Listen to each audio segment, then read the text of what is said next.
Here's an example of exactly what I ate to lose 10 pounds in 6 weeks and keep it off. As a volume eater and someone who needs to feel full, the amount of food you're supposed to eat to lose weight feels like not enough damn food. Here's how you transform her. I'm showing you exactly what I ordered at Kava and how I turned it into a volume meal. Let's back it up. Roll the tape. Yeah, just a bunch of the splendid greens and the baby spinach. I'm not doing any of the rice stuff. Thank you. Yeah, perfect. Hummus, tzatziki, chicken, veggies as well. Oh yeah. Do corn, pickled onions, potatoes, cucumber, and then that's it. Perfect, thank you. Got the goods. Massive bowl, bag of spring mix. I'm not gonna wash it, guys. It says it was triple wash. I'm gonna just believe them, okay? Let me be.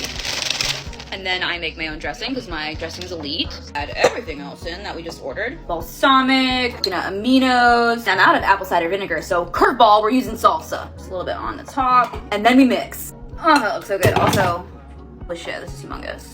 Whoa. Then I eat the whole damn thing. So good. Like, this is massive. Like, I don't even know if I can finish this. I bet I can.